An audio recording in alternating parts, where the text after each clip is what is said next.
సూర్యుడా యేసు ప్రాణనాథుడా రావయ్యా, నిన్న నేను ఏకరీతిగా ఉన్నావా. నీతి సూర్యుడా యేసు ప్రాణనాథుడా రావయ్యా, నిన్న నేను ఏకరీతిగా ఉన్నావా. హల్లెలూయా, ఎన్నాడైనా నన్ను మరచిపోయావా. హల్లెలూయా, నిన్న నేడు ఏకరీతిగా ఉన్నావా.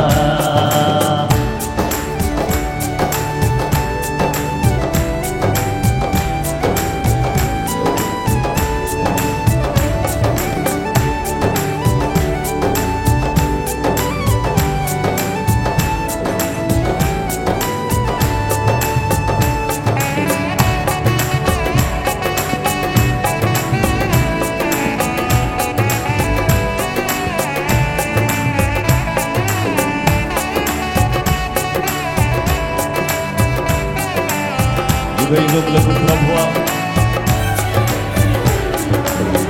యుగయుగములకు ప్రభువా, తరతరములకు రాజువా. పాడదాం. యుగయుగములకు ప్రభువా, తరతరములకు రాజువా. శరణటంచు నిన్ను వేడ కరములెత్తి నిన్ను విలువ, శరణటంచు నిన్ను వేడ కరములెత్తి నిన్ను విలువ. పరమ తండ్రి నన్ను చేరవచ్చావా, నిన్న నేడు ఏకరీతిగా ఉన్నావా. హల్లెలూయా, ఎన్నాడైనా నన్ను మరచిపోయావా.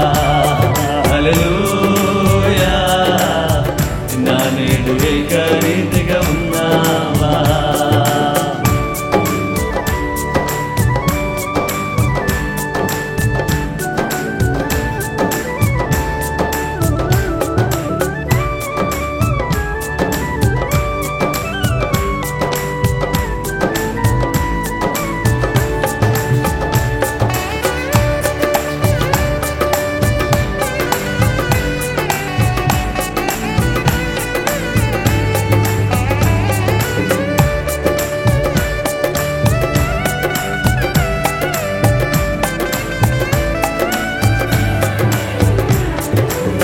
వేల్పులలోనే ఘనుడా, పదివేలలో అతి ప్రియుడా.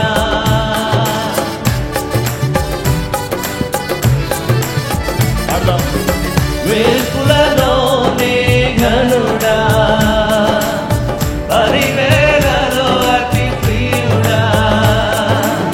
కృపా సత్య సంపూర్ణుడా, సర్వశక్తి సంపన్నుడా.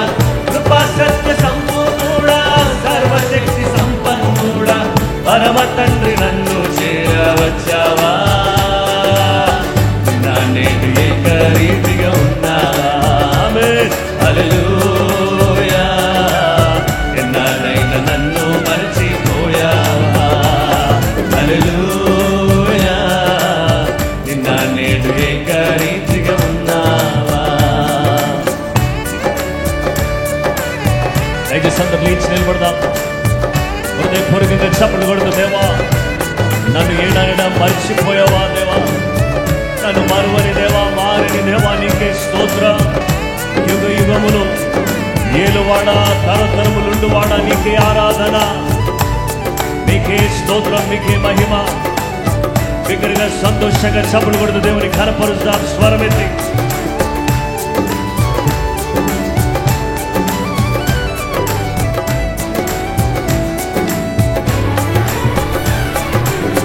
యుగయుగములకు ప్రభువా, తరతరములకు రాజువా.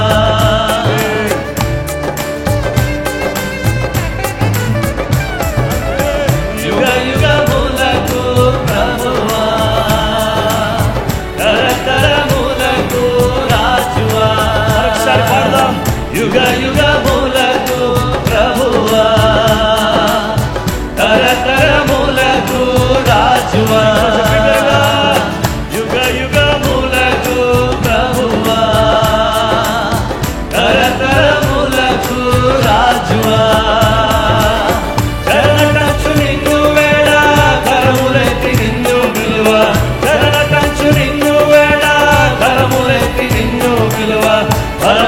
తండ్రి నన్ను చేరవచ్చావా, నిన్న నేను ఏకరీతిగా ఉన్నావా.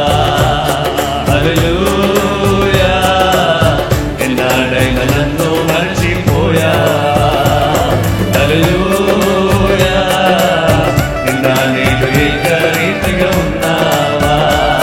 హల్లెలూయా, ఎన్నాడైనా నన్ను మరచిపోయావా. హల్లెలూయా, నిన్న నేను ఏకరీతిగా ఉన్నావా.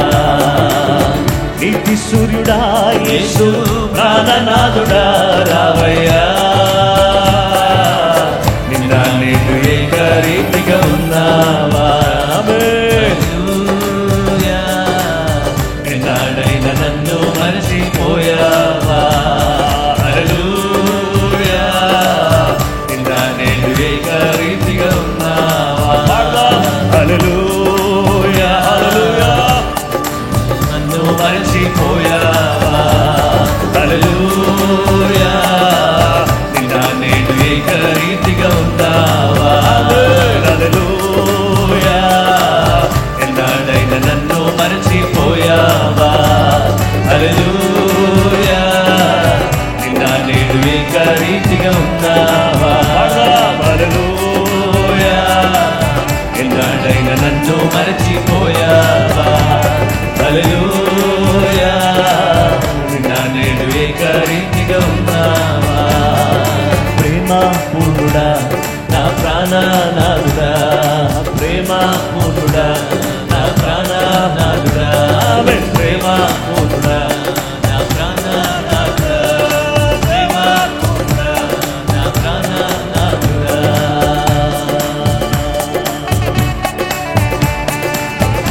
దేవానికి స్తోత్రం, మారని దేవునికి మహిమ. దేవానికి మహిమ ఘనత ప్రభావములు కలుగునుగాక తండ్రి. హల్లెలూయా, హల్లెలూయా, హల్లెలూయా. ఆరాధన యేసునికే, ఆరాధన యేసునికే, ఆరాధన, ఆరాధన యేసునికే, ఆరాధన యేసునికే. నీ మాట మాత్రమే చాలు, నీ మార్గములోనే మేలు, నీ పాదము చెంతనుందును నా ప్రియ యేసయ్యా.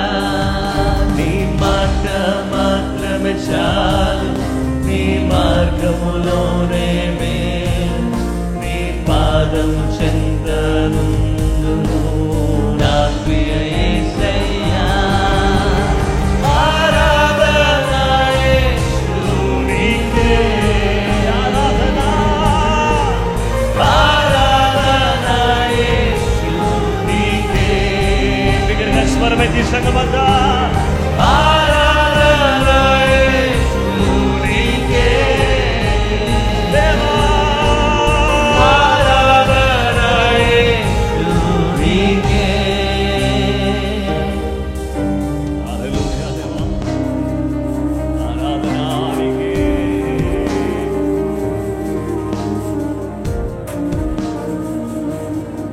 పరిశుద్ధుడా దేవానికి స్తోత్రం.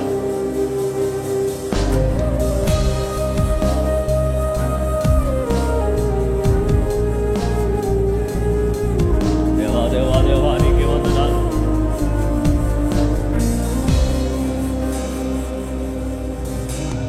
నీటి పైన నడచిన నీ అద్భుత పాదములు నాకు ముందు నడువగా భయమే లేదుగా. గాలి తుఫానును గర్జించిన అద్భుతాకులు నాకు తోడుండగా చింతే లేదుగా. నీటి పైన నడచిన నీ అద్భుత పాదములు నాకు ముందు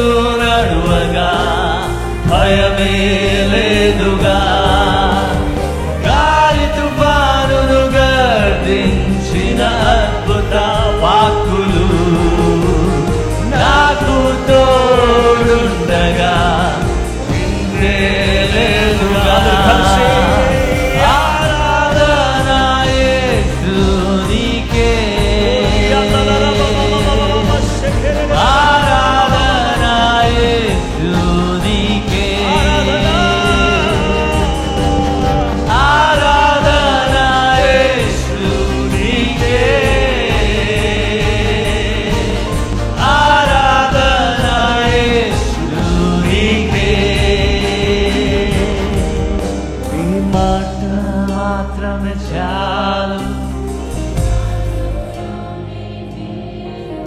నీ పాదం చెందనుందును నా ప్రియ యేసయ్యా. బిగ్గరగా నీ మాట మాత్రమే చాలు, నీ మార్గములో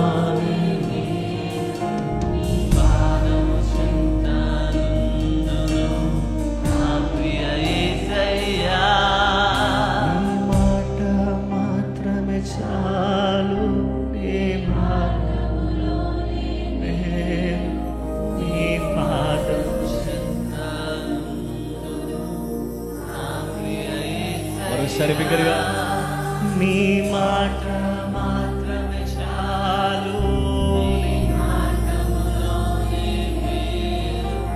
నీ పాదము చెందనుందును నా ప్రియ యేసయ్యా. బిగ్గరగా ఆరాధన యేసు నీకే, నీకే ఆరాధన యేసు నీకే, ఆరాధన యేసు నీకే, ఆరాధన యేసు నీకే.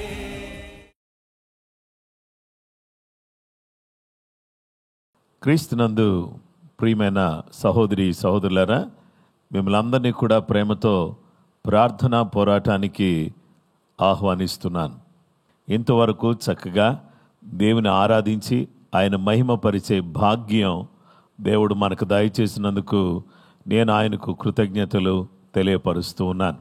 ఈ సమయంలో మనము దేవుని వాక్యాన్ని ధ్యానం చేద్దాం. ప్రియ సహోదరి సహోదరులారా, ఈరోజు మన ధ్యానాంశము పర్పస్ ఆఫ్ జీసస్, యేసు ఉద్దేశము అనే అంశాన్ని గురించి దేవుని వాక్యాన్ని మనము నేర్చుకుందాం. మార్కు సువార్త 3వ అధ్యాయము 13 నుండి 15 వరకు మనం చదువుకుందాం. ఆయన కొండ ఎక్కి తనకిష్టమైన వారిని పిలువగా వారాయన ఎద్దుకు వచ్చిరి.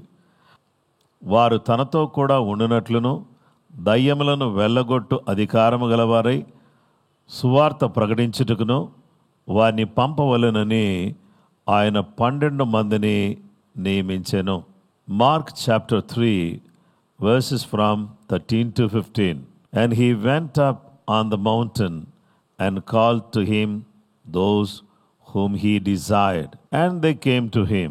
And he appointed 12, whom he also named apostles, so that they might be with him, and he might send them out to preach, and have authority to cast out demons.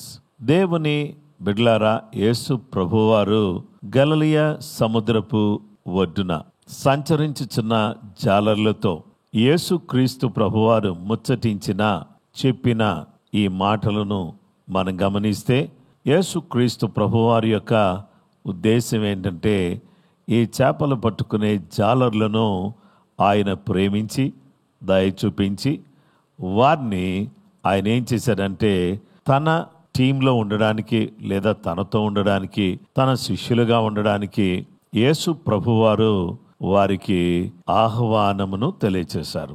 Invitation. ఈరోజు ఈ యొక్క మొదటి విషయాన్ని మనం చూస్తే దీంట్లో మనకు కనబడే విషయం ఏంటంటే invitation, ఆహ్వానము.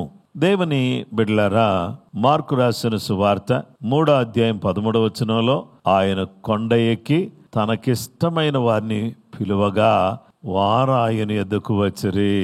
He climbed the mountain and invite those he wanted with him. దేవుని బిడ్డలారా, యేసుక్రీస్తు ప్రభువారు ఆయనతో ఉండడానికి ఆయన శిష్యులను ఆయన పిలుస్తూ ఉన్నాడు. యోహాను సువార్త 15వ అధ్యాయం 16వ వచనములో, మీరు నన్ను ఏర్పరచుకొనలేదు, మీరు నా పేరట తండ్రిని ఏమి అడుగుదురో అది ఆయన మీకు అనుగ్రహించినట్లు మీరు వెళ్ళి ఫలించుటకును మీ ఫలము నిలిచి ఎండుటకును నేను మిమ్మల్ని ఏర్పరచుకుని నియమించితిని. You didn't choose me, I chose you. I appointed you to go and produce lasting fruit, so that the Father will give you whatever you ask for using my name. మీరు నన్ను ఏర్పాటు చేసుకోలేదు, అయితే మీరు నా పేరట తండ్రిని ఏమడుగుదరో అది ఆయన మీకు అనుగ్రహించినట్లు మీరు వెళ్ళి ఫలించటానికి, మీ ఫలము నిలిచి ఉండడానికి నేను మిమ్మల్ని ఏర్పాటు చేసుకుని నియమించాను. మిమ్మల్ని ఏర్పాటు చేసుకోవడంలో నా ఉద్దేశం ఏంటో తెలుసా? మీ ప్రార్థన నేను వినాలి, మీ ప్రార్థన జవాబు ఇవ్వాలి. నా పేరట తండ్రిని ఏం అడుగుతారో, మీరు ఏం అడిగినా కానీ నేనేం చేస్తానంటే అది మీకు నేను దయచేస్తాను. ఆ తర్వాత మీరు వెళ్ళి ఫలించాలి, మీ ఫలము నిలిచి ఉండాలి. అందుకే నేను మిమ్మల్ని ఏర్పాటు చేసుకున్నాను.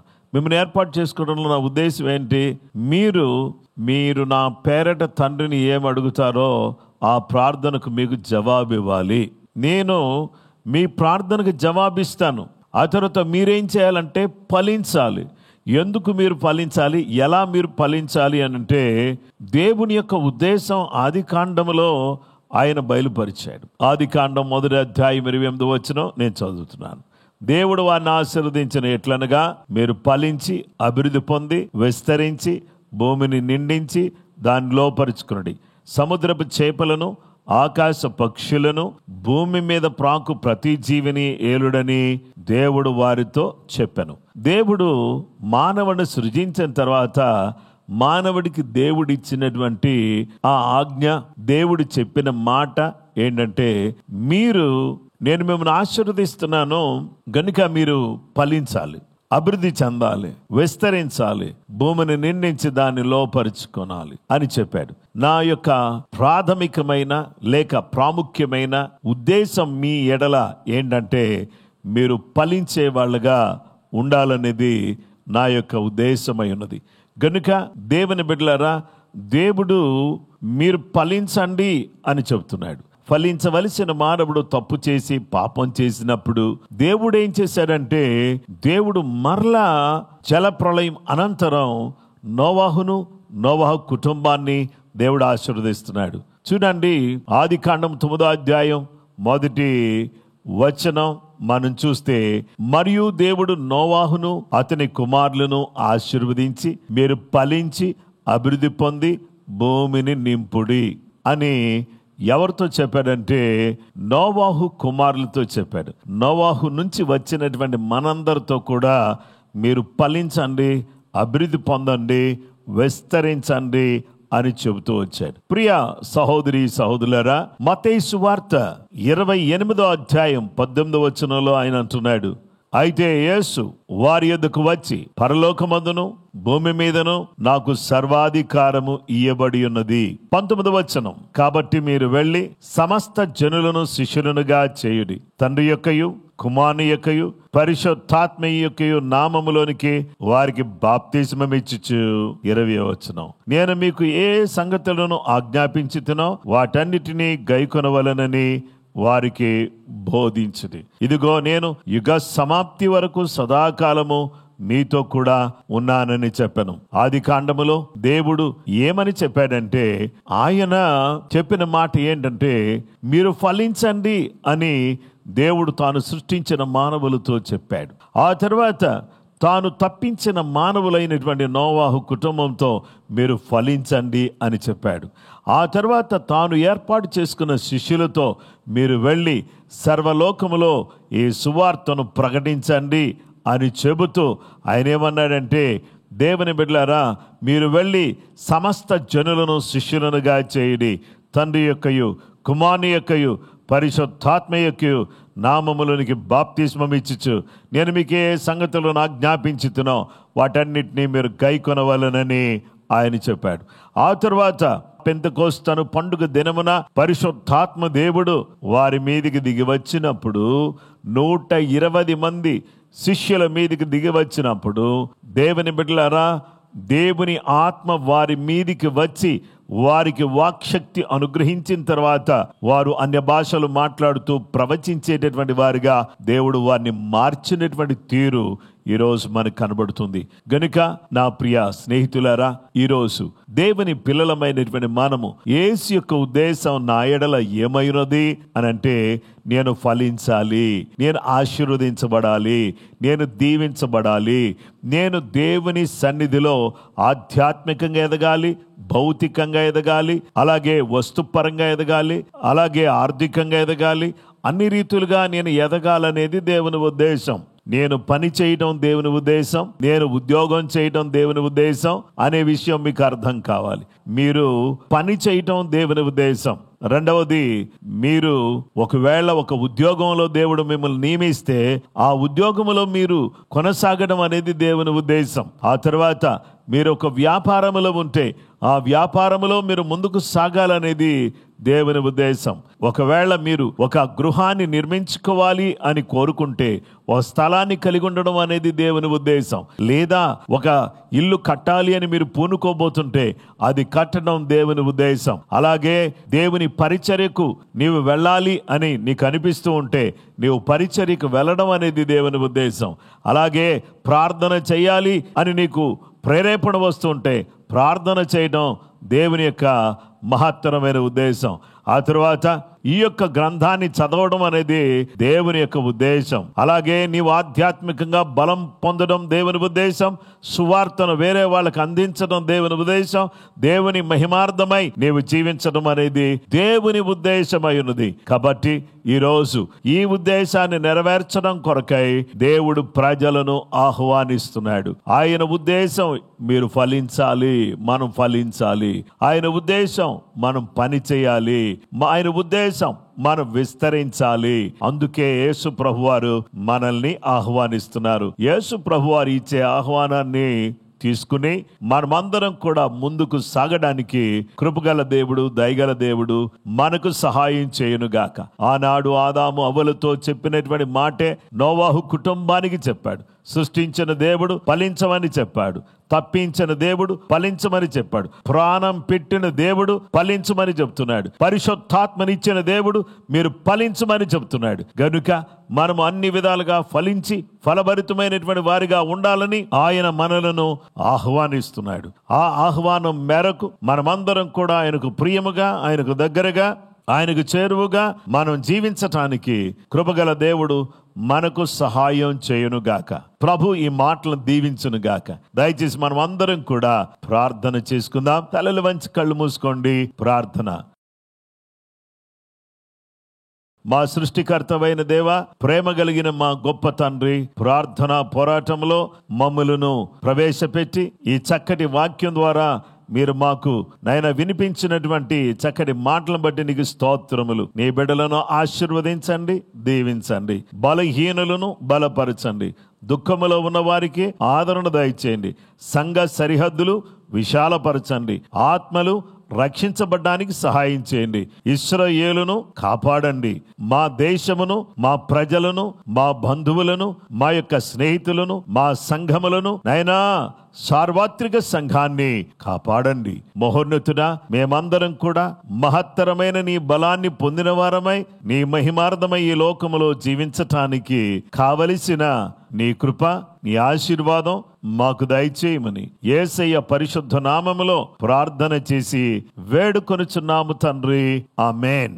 మన పరమ తండ్రి అయిన దేవుని ప్రేమ, కుమారుడైన యేసుక్రీస్తు ప్రభువారి యొక్క కృప, పరిశుద్ధాత్మ దేవుని నిత్య సన్నిధి సహవాసం చేరువను మనకును సకల లోకములను పరిశుద్ధులకు సదా దేవుని కృపతోడై నడిపించునుగాక. ఆమేన్. అందరికీ ప్రైజ్ ది లార్డ్ అండి. ప్రభు మిమ్ములను, మీ కుటుంబాలను దీవించునుగాక. ఈ నూతన దినమున ప్రభు యొక్క ఆశీర్వాదాలు మీతో కూడా ఉండునుగాక. మీరు బయటకు వెళ్ళుచుండగా, లోపలికి వచ్చుచుండగా ప్రభు మిమ్ములను ఆశీర్వదించునుగాక. ఈరోజు మీరు ఏదైనా పని తలపెడితే ఆ పనిలో గొప్ప విజయాన్ని ప్రభు మీకు అనుగ్రహించునుగాక. ప్రభు కృప మీకు తోడయునుగాక. దేవుని బిడ్డలారా, రేపటి దినమందు పర్పస్ ఆఫ్ జీసస్, యేసు ఉద్దేశములో మరొక అద్భుతమైన సత్యాన్ని మనం నేర్చుకుందాం. దేవుని బిడ్డలమైనటువంటి మనము తప్పకుండా ఈ ప్రార్థన పోరాటంలో మీరు పాలు పంపులు పొందండి. దీన్ని అనేక మందికి షేర్ చేయడం మర్చిపోవద్దు, లైక్ చేయడం అసలే మర్చిపోవద్దు. కృప మీకు తోడయునుగాక. ఆమేన్.